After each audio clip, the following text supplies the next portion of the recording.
I avoided goals for years, and here's why. So, the uncomfortable truth, I actually cringe at yearly goal setting. And I don't think I'm the only one. So, a little bit about me. And I could say that I was caught in chronic disappointment for way too long before I recognized what it was. I applied for the nursing program in our local community college 5 times.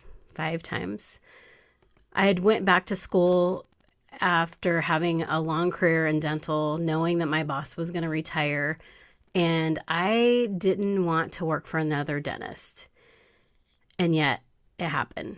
So my goal was at 40, I would be done with the nursing program.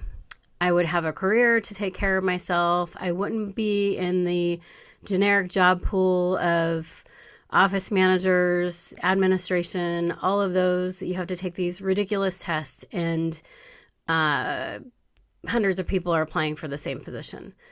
So I didn't want to be in that spot anymore. And I know the wage scale for nursing, and so I pursued it.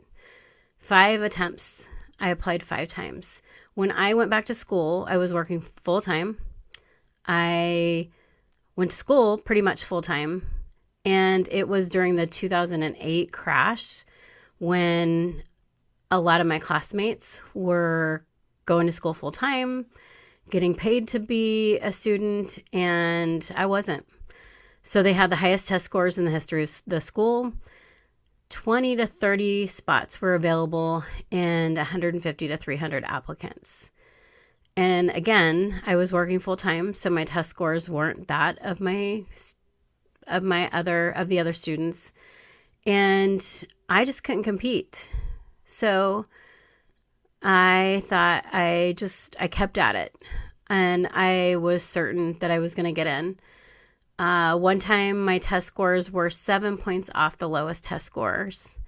And then when my tests were no longer active and I would have had to start taking classes again because they were getting too old, I would have been, that test score, those points, I would have been higher than anybody else that was applying, but I couldn't apply. So it was just this path, right? But it caused me to think outside myself a little bit more. And I had this thing where on my 40th birthday, I was thinking of getting a tattoo, and I didn't, though. I still don't have a tattoo. But I thought, what if I was going to get a tattoo, what would it be? And the phrase that kept going through my mind was anything is possible. And I didn't really recognize that it might have been the Lord speaking to me. I just thought, okay, anything's possible. And I needed to know that word. I needed to hear that. I needed that on repeat. And, when you have something like that in your life, you just kind of keep seeing it. Like I would see a plaque, and I never had noticed that phrase before. And I would see a plaque that said anything is possible. I have a little bird that says anything's possible on it. So I just kept seeing that. And, my goal, again, was at 40, I would be a nurse. I wouldn't have to be in the job pool again. And that was 13 years ago. So if you want to do the math, it's way past my credits. I couldn't apply now if I wanted to, unless I wanted to start school again. And I don't. So it put me on the path of discovery, right? I lost a job at the dental office. The guy that bought the practice, he already had he had another office, so we combined staff, in which I was part of that. There was 2 of us office managers, and kind of a lot of drama, also what I didn't want. And so he let me go, and that was 2008. 2/2/2 of 2018, I should say. And a month later, my mom had a final fall and went into full dementia. That was my 2018. When I lost my job as a single person, no income, no other income, I was in the middle of a home remodel, and that was a disaster.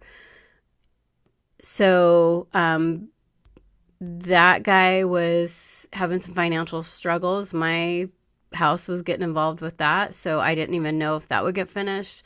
I didn't have any more money to feed into it, So that's kind of setting the frame for that. And I went through a lot of things that I didn't want to.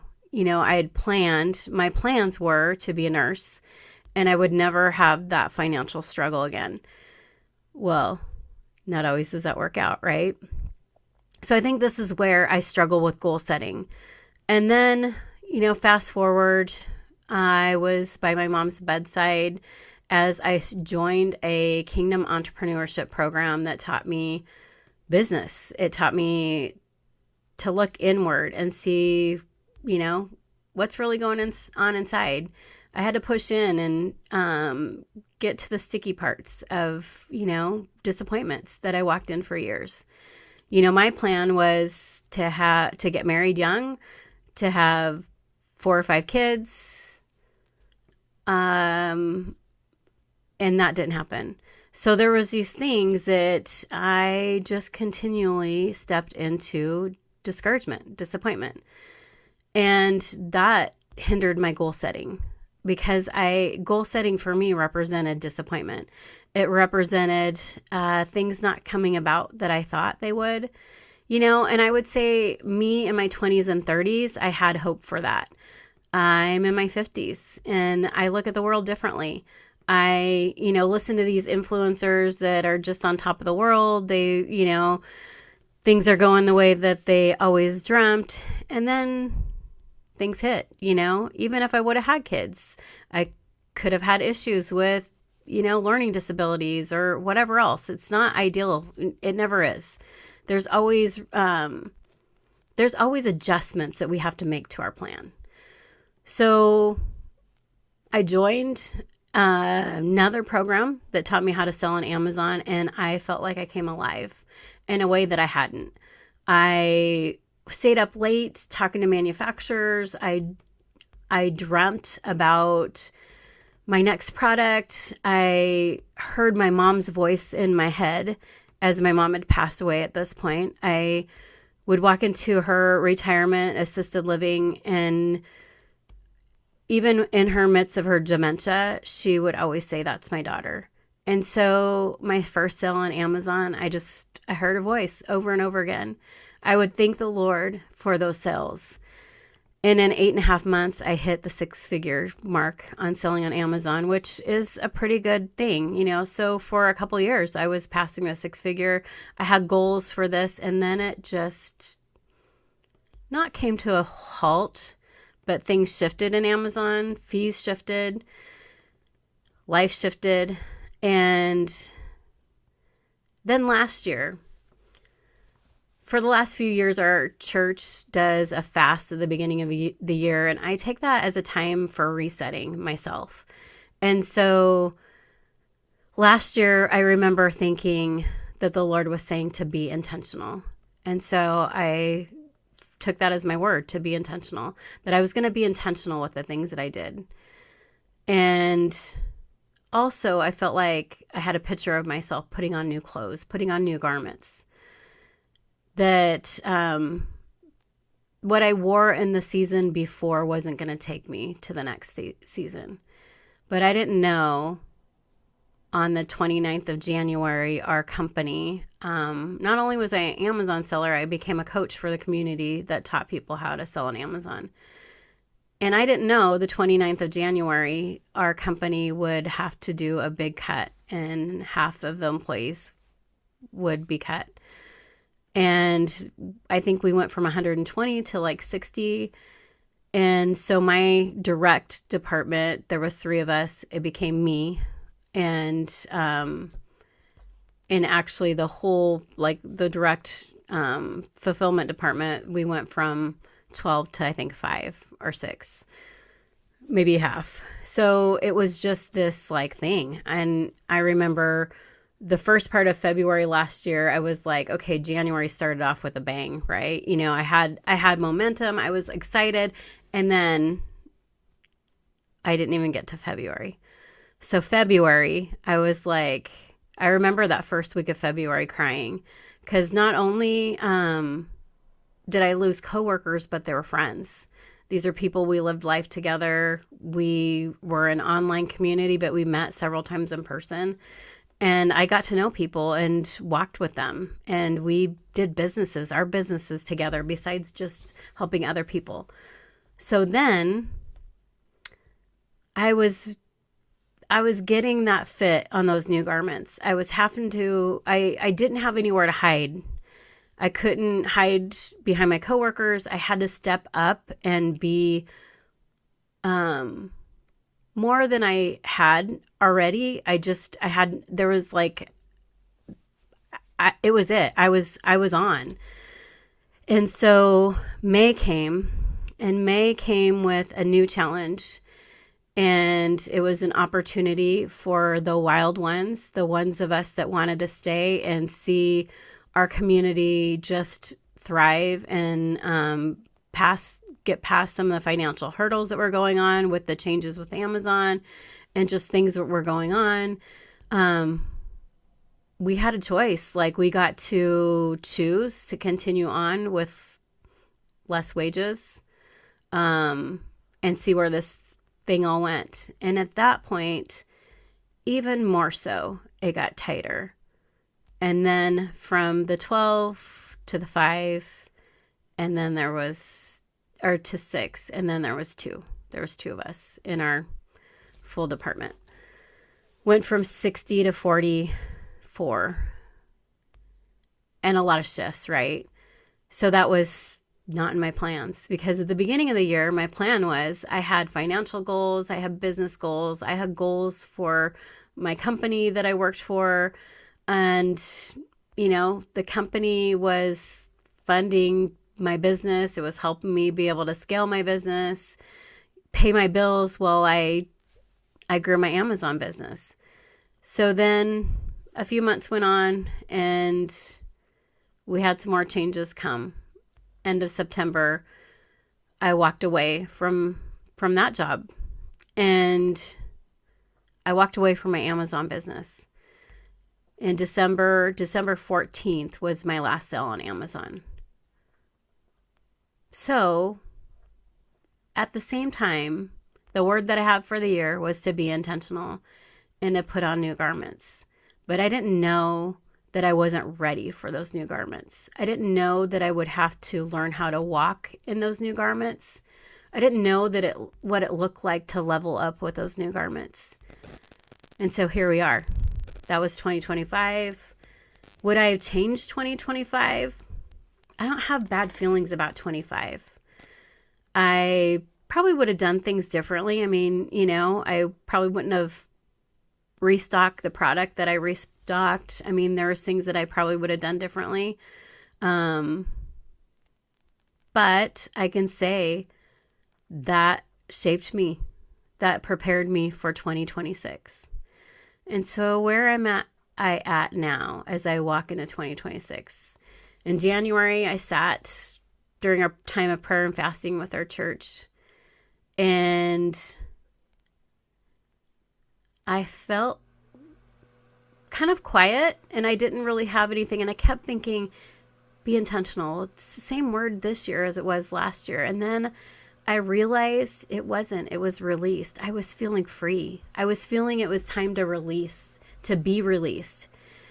And so my word for 2026 is released to be. And if you want to steal it, I'll let you. I will let you borrow it, be a part of it with me. Not necessarily steal it, just copy it for your own. If you want to take it, if this resonates with you. But release to be was, for me, I felt like it was my year to be released, to step out. I don't have an employer calling the shots. Not to say I'm not looking, but I can be anything. I get to write my ticket.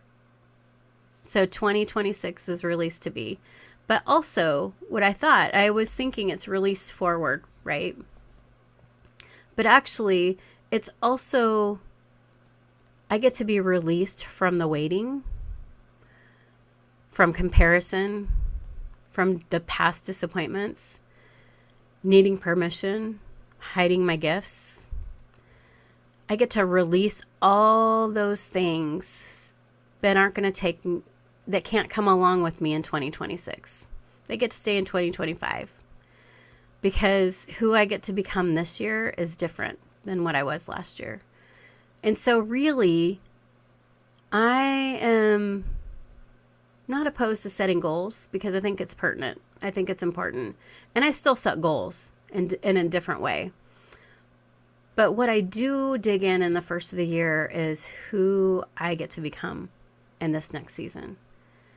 Because when we pass from one year to the next, we can't stay where we were. There's going to be changes. There's going to be shifts. There's going to be things that grow me in ways that I didn't know I needed. And again, 2025 actually helped me because now I have the ability to wear those clothes, those garments. And that's this year. I'm released to be. Those clothes actually fit. I actually know how to wear them. Last year I didn't. Last year I got out of hiding. And so, if you want to go along with my journey, I'm starting weekly videos. Not because I have it all figured out, but because I finally stopped waiting. So if that's you, if you need to stop waiting, if you need released to be, then join me as I come on here weekly and share where I'm at, what God's doing, the good, the hard, maybe the easy. But we're all in it together. And I think, I've matured, I've gained wisdom. And at this stage of my life, I want honesty. I want to be real. And I want to invite you into that journey. So thanks for listening. And I will catch you next week with a new treasure for us to grow together. Thank you.